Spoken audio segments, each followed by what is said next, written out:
Hey Rob, making this video for you here. I got a little bit of work going on in the car, so I got it halfway on the lift in the front, kind of jacked up a little bit in the rear. I put my lift in the other day, and I'm just nervous about the anchors on this side, so I'm afraid to put the full weight on it just yet.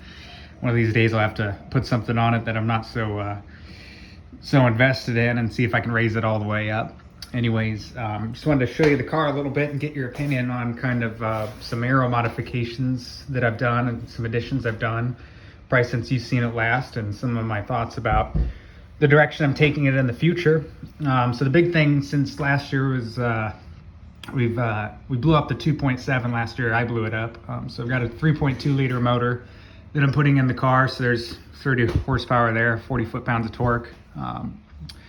That's the big thing. The other big thing was we're going with some Aero this year. I went ahead and took your advice and got a big sheet of Alumilite, which actually when the car was in storage in Asheville, I had it stretched across the hood and across the rear wing, or not the hood, but the roof and the rear wing, and I had half our life stacked up on top of our couch and some other piece of furniture. It made a good platform on top. But when we got settled in here to Savannah, I went ahead and took that sheet and started with the splitter, since that was the largest footprint.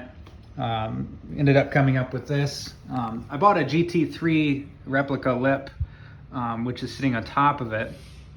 Bought that last year. I had pre-ordered it from Demon Speed. They were starting to replicate them.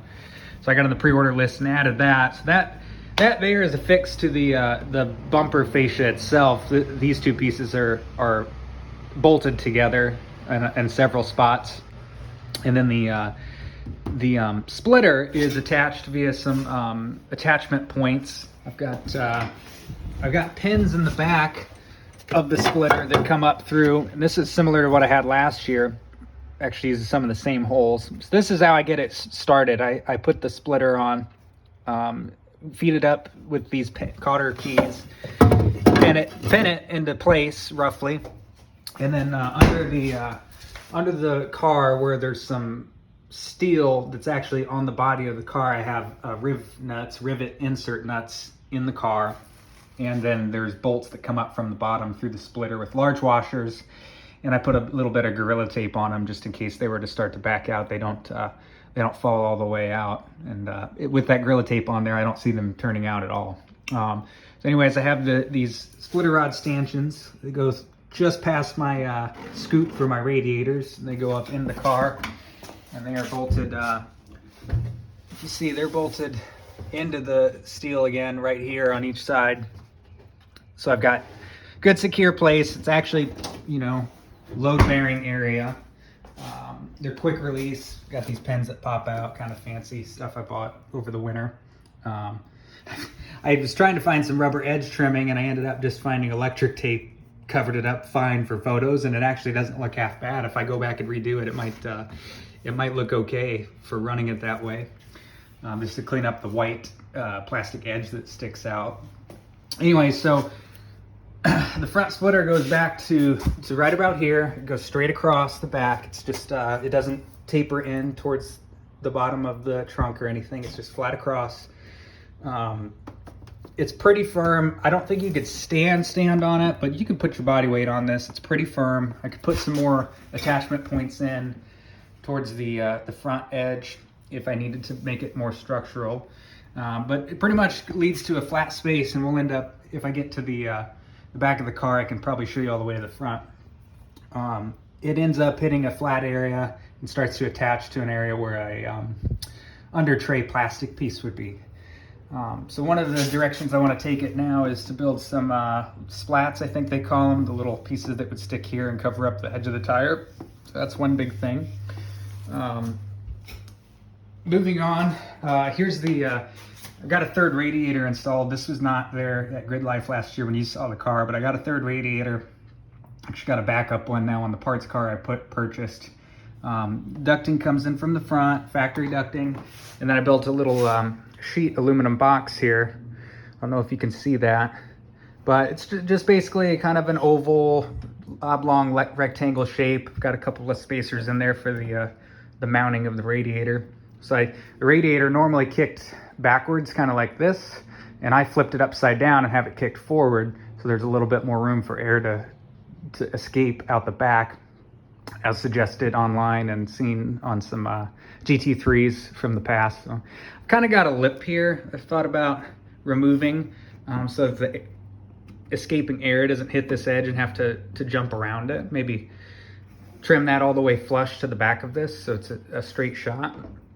Just got some more rubber trim in here to protect the sharp edges if you're messing around on the bumper. One of the things I've thought about doing and seeing online is maybe actually cutting the hood and doing a full-on hood extraction. I don't know if I'm ready to do it yet, but I do have a spare hood outside if I mess it up and hate it. So that's one option I've been looking at. So that's my front Aero that we're working with for now. One of the other things is there are some under tray plastics on the car, but they're kind of cracked up and I don't have them all anymore. They've, gotten beat up over time. So I've been considering going and getting Coroplast, or like a corrugated plastic, a really lightweight material they sell at all the hardware stores. They come in big sheets. I could make a full under tray that probably weighs like a pound, maybe 2 pounds if you put some hardware on it. So that's one of the things I'm looking at doing, to attach the airflow from the rear edge of the splitter all the way back to the my diffuser area, which I'll show you in a little bit. But before we get there, I was gonna walk down the car and show you. Hey, how you doing? So here's, I didn't end up cutting the top of the fender here. As you suggested in doing vents, I ended up doing this rear cut here. Again, more trim. If I end up wrapping the car, I might end up getting rid of this. If you think that this hurts aerodynamically for any reason, let me know and I'll start to work around that and work on cleaning that edge up or wrapping it so you can't see the cut.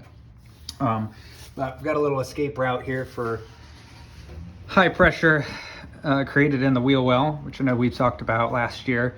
So just 3 cuts and bent it back. I've got that on both sides.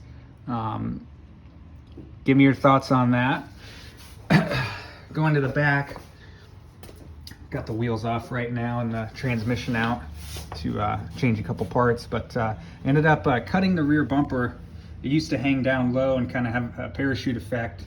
I don't know if we can maybe walk out to my parts car and see it. There we go. So it had that, where that line is from the factory, it kind of gives it that sculpted look on the back. I ended up cutting just below that to get this effect here. So I've got some escaping air out of that, and that was the last thing I did last year. I did that and I cut these big vent holes here. It's kind of the same idea as the front. So that's the thing I had done last year, and I thought that this made a difference. I did a throttle body change at the same time, and I thought I had, between the little bit of air escaping and better downforce and the larger throttle body, I thought it had more top end. It felt a little less draggy even on a hot day. So the other big thing, give you a full scope of the rear. The other big thing that I worked on last week was this diffuser. Here's the mounting points that go up to the body. I've got everything riveted together, aluminum. I can send you some more pictures of this on the car. It'll make more sense when you see it all together, but anyways, got some heat tape on top where the exhaust sits. It's a rigid piece. I've got it hard mounted here to the body of the car, and then I have a couple of bolt rib nuts here for bolts to come up from the bottom. So where it attaches down here on the bottom is, it's not currently on the car, but there's it'll make more sense in the photos again. I've got it attached right where those rib nuts are there on the left side of this exhaust. And you'll see in the photos that I've got it lined up perfect. The spare piece that I had lines up just barely inside the inside edge of the tire, and it reaches up into here and deflects the air out perfectly out this hole so that we don't have any air coming back in from the wheel well. So I thought that was one clever thing. And anyways, yeah, it doesn't really help this part of the video, doesn't, without having that on there and all the parts on there.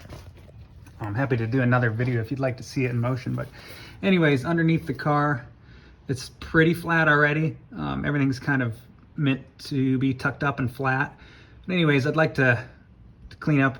It's hard to see, but there's some radiator hoses and things that come from the front. I'm gonna like to cover that all up with some sort of under tray, maybe extend it out to the sides as far as I can, and have that affixed to the car, and try to create a flatter space from the front splitter back to the leading edge of the diffuser. And you'll see the one thing that I do not like about the design of the car that I'm working around is the sway bar comes from these mounting points and it drops down, and it's the lowest part on the car. It kind of comes through a slot in a steel tray that's bolted here, an aluminum tray. It's like an under tray cover for the transmission. So I trimmed that back a little bit, and that's the rear edge of that is now the leading edge of my diffuser. Well, the sway bar comes just below it in this area, maybe an inch or a half inch. I'll show you in those photos.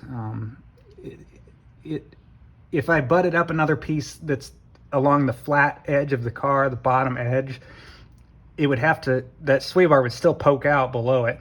So the air's gonna have to hump around it, unless I can come up with a way to I probably can't move the sway bar location easily, but I could try to wrap a piece of the under tray around it and maybe lower the front edge of the diffuser a little bit. As far as angles go on the diffuser, I think I've got it around between 7 and 9 degrees, which is it's a low angle.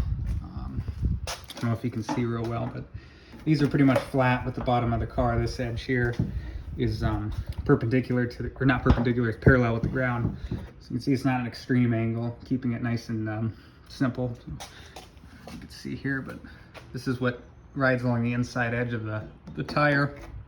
And I have everything poking out of the car just a little bit. Make sure that air escapes clean off the bumper. So I'm gonna go ahead and wrap the video up here and let you take a look.